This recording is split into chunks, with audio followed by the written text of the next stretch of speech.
साजिद साहब, आज मेरे पास टॉपिक्स तो बहुत ज्यादा हैं, लेकिन कुछ ऐसी बड़ी डेवलपमेंट्स हमारे सामने मौजूद हैं कि हम ये देख रहे हैं कि जहां पाकिस्तान के आर्मी चीफ यूके में है, वहीं इंडिया के national security adviser Ajit Doval भी यूके में है। तो ये क्या खिचड़ी वहां पर पक रही है और क्या हो रहा है? बहुत इंपॉर्टेंट कुछ डेवलपमेंट्स जो है, इसकी डिटेल्स पे बात करेंगे। इसी के साथ फिर हम ये भी जानते हैं कि अमेरिका की तरफ से एक सेनेटर ने कहा कि पाकिस्तानी हुकूमत से अमेरिका को अच्छे ताल्लुकात बनाने चाहिए। ये स्टेटमेंट उन्होंने क्यों दी? और लेकिन इन पे बात करने से पहले मैं आपका सिर्फ कमेंट लेना चाहूंगी कि एक बहुत यानी तारीख का सबसे बड़ा ज़ल्ज़ला कहा जाए या क्या कहा जाए, और मिडल ईस्ट को उसने एक सिरे से लेकर दूसरे सिरे तक हिला के रख दिया और हजारों की तादाद में बात कही जा रही है। तो इस पे आप क्या कमेंट करना चाहेंगे? देखिए, इस पे सबसे पहले तो मैं दुआ करना चाहूंगा कि जो लोग इस वक्त मुश्किलात में हैं, अल्लाह ताला उनको सब्र दे को। लेकिन साथ एक दुख का ये भी करूंगा, मुझे दुख भी है इस चीज का कि आज तक ये सिर्फ डेवलपिंग कंट्रीज जो हैं, जो खासकर बिलखुसूस मुसलमान मुल्क, ये क्यों गाजर मूली की तरह मर रहे हैं दुनिया में? इनके पास कोई ऐसा सिस्टम नहीं था कि ये अर्थक्वेक को पहले प्रेडिक्ट कर सकते। तुर्की और सीरिया अगर देखा जाए तो कहीं एक साइड पे तो तुर्की कहते हैं जी वो बड़ी साइंटिफिक अचीवमेंट्स, ड्रोन बना रहा है, फलां कर रहा है, लेकिन करप्शन में भी नंबर 1 पे आती हैं चीजें इनके। अगर देखा जाए तो कोई सिस्टम क्यों नहीं डेवलप किया जा सका जिससे ये फोरकास्ट 7.8, ये ज़ल्ज़ला जो था 7.8, इसको फोरकास्ट क्यों नहीं किया जा सका? यहां पे अमेरिका के अंदर मैं जहां बैठा हूं, सैन फ्रांसिस्को एरिया के अंदर इतना ज्यादा उसमें होता है, बिल्डिंगें उन्होंने अपनी बना ली, सिस्टम क्रिएट कर लिए अपनी कौम को बचाने के लिए। ये क्यों इस तरह हो रहा है ये पूरी दुनिया के?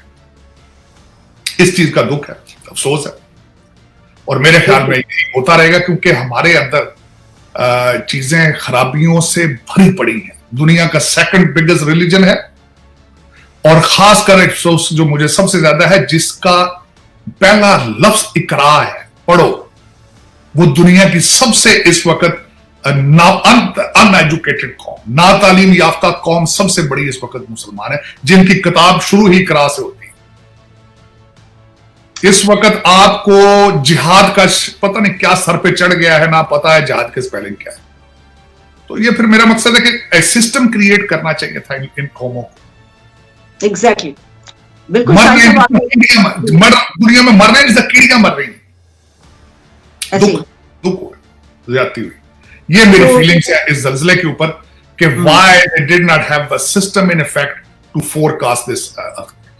ये मेरा उसके ऊपर रिएक्शन है और दुख है कि, और क्योंकि लेकिन ये कि देखिए, जिस तरह आपने बिल्कुल सही फरमाया, 7.8 मैग्नीट्यूड का जो ज़ल्ज़ला है, ये तुर्की की हिस्ट्री में इस सेंचुरी का सबसे बड़ा ज़ल्ज़ला। एग्जैक्टली।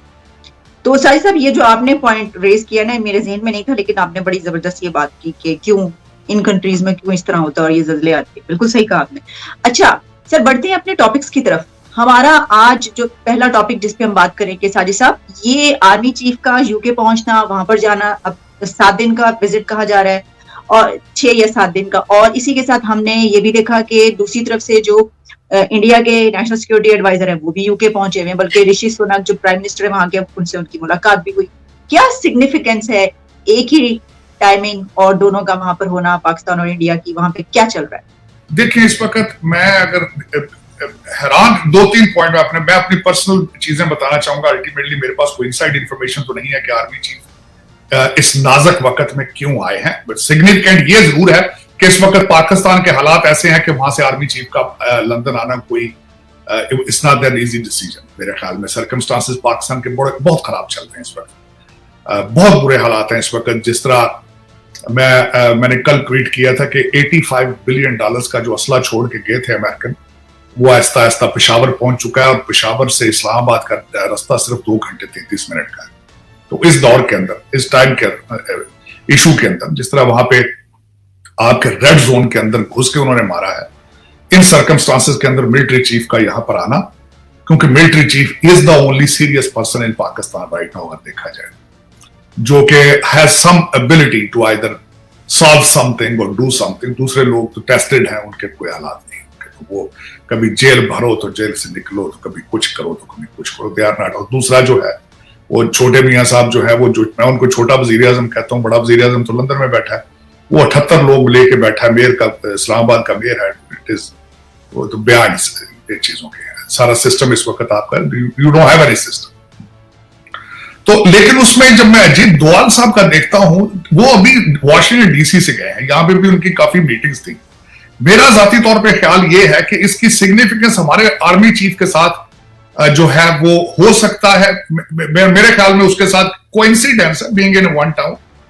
वरना अजीत डोवाल साहब यहाँ पे काफी मीटिंग्स करके गए हैं अपने स्टेट डिपार्टमेंट से, पेंटागन लोगों से, काफी ही वाज वेरी एक्टिव यहाँ पे। लेकिन मेरे ख्याल में उस रीजन के अंदर चाइना का ज्यादा इस वक्त इशू है। यूक्रेन वार दुनिया का सबसे बड़ा इशू है। इंडिया पाकिस्तान रिलेशनशिप और Pakistan Afghanistan is not on the radar of international community.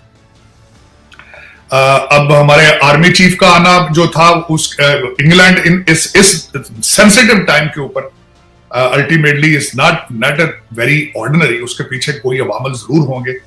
मैं समझता हूं कि जो सर मैं देख रही थी, sorry to cut you sir, मैं देख रही थी कि कोई वहां पे पाकिस्तान स्टेबलाइजेशन कोई कॉन्फ्रेंस भी है जिसमें उन्होंने शिरकत करनी है, लेकिन वो तो 1 दिन या 2 दिन होगी, तो और क्या काम है उसके बारे में? देखें, जो मैं जिसको देख रहा हूं वो ये देख रहा हूं, जो फोरकास्ट कर रहा हूं इस चीज को, कि उस रीजन के अंदर अमेरिकन, ब्रिटेन, चाइना के खिलाफ आकस और जो दूसरे हैं चीजें उनको एक्सपैंड करेंगे फ्यूचर में, उनको एक्सपैंड करेंगे to get the circle tight against the China. Taiwan की तरफ मूवमेंट करेंगे चीजें। इस वक्त ओकिनावा के अंदर आइलैंड के ऊपर जो अमेरिकन आर्मी है, they are doing their exercises, they have presence, अपनी चीजें बढ़ा रहे हैं वहां पे, अपने आर्मामेंट्स वहां पे इकट्ठे कर रहे हैं। और भारत को खासकर साथ, ये बात बिल्कुल ठीक है, भारत को वो ऑन बोर्ड रखना चाहते हैं साउथ चाइना सी के अंदर। और पाकिस्तान के हवाले से भी वो ये चाहेंगे कि पाकिस्तान इंडिया रिलेशनशिप थोड़े ईज अप हो, ताकि focus can be done against China. ये मेरे ख्याल में तो इसकी इससे ज्यादा सिग्निफिकेंस नहीं है, क्योंकि पाकिस्तान के अंदर इस वक्त अगर देखा जाए तो ना पॉलिटिकल इक्विटी है कुछ बेहतर रिलेशनशिप की तरफ से, ना कोई लीडरशिप है पाकिस्तान की तरफ से। मैं एक बात ये बताऊंगा, भारत का माइंडसेट ये है कि वो चाहते हैं कि हमेशा हम सिविलियन गवर्नमेंट से डील करें, अपने रिलेशनशिप ठीक करें तो सिविलियन गवर्नमेंट से ठीक करें। This is the intention of the या protocol of the Indian mindset. लेकिन वो इंडिया, पाकिस्तान के पास इस वक्त लीडरशिप तो है ही नहीं, पाकिस्तान के पास तो इंस्टेबिलिटी, पॉलिटिकल इंस्टेबिलिटी बिल्कुल। अब देखा जाए तो किससे बात करेंगे? जो करंट गवर्नमेंट है उनके पास तो मैंडेट ही नहीं। करंट गवर्नमेंट तो 13 लोगों से, मेरा मकसद 13 लोगों की पार्टियों, 13 पार्टियों की एक गवर्नमेंट है। बल्कि मैं एक हंसी वाली बात बताना चाहूंगा, कल एक बहुत मुझे अजीब लगा, और यह मकबूल साहब जो कि आपके बहुत एक समझे जाते हैं ना, उन्होंने अगले दिन एक बड़ा लुत्फा छोड़ा उन्होंने। I was shocked। हमेशा कहते हैं कि मैं खुद ब्यूरोक्रेट रहा हूं, उन्होंने अगले दिन एक लुत्फा छोड़ा है ये कि IMF वाले कह रहे हैं कि हमारे एग्रीमेंट के ऊपर हम इमरान खान के सिग्नेचर चाहेंगे लेने। अच्छा सर देख ले, उन्हें पता चल गया। उसके ऊपर हमारे जो बच्चे हैं ट्विटर ग्रुप वाले सारे जो है आपके टिकटॉक वाले, उन्होंने बड़ी गर्मी दिखाई। उन्होंने देखे कि गोरे भी अब चाहते हैं इमरान खान के। यार क्या कोई ऐसी बात किया करो जो मेक सेंस करे, को मेक सेंस करे। तो वो अगर मुझे तो ये डर है सर, ये खतरा है कहीं आपके व्हाइट हाउस में ऐसा ना ऐलान कर दिया जाए कि यहाँ पे जितने भी डॉक्यूमेंट्स है सब पे इमरान खान के सिग्नेचर होंगे तो फाइल आगे निकलेगी। बिल्कुल ऐसा।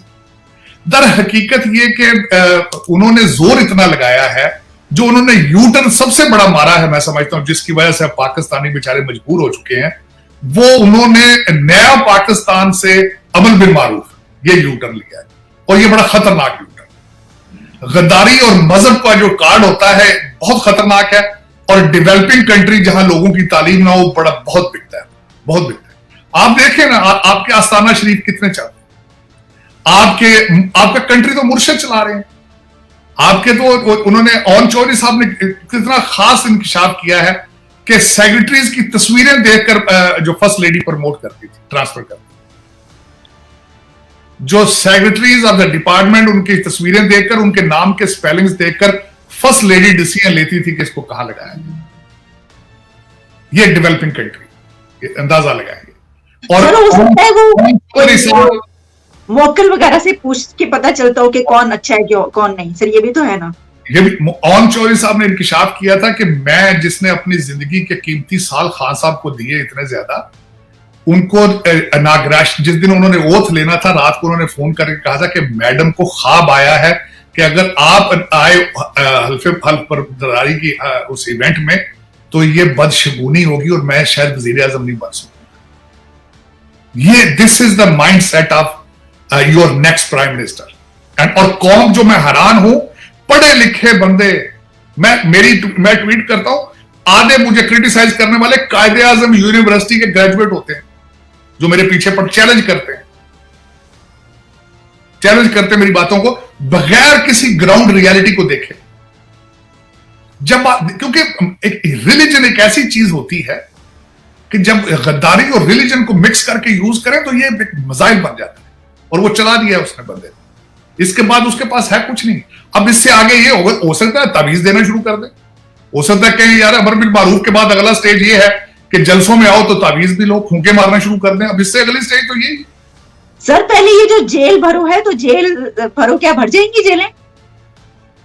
आप जेलों की हालत ये सुने जरा गौर से, मैं बताना चाहता हूं। 2 दिन बंदा जेल नहीं रहा तो रोने नहीं रुक रहा।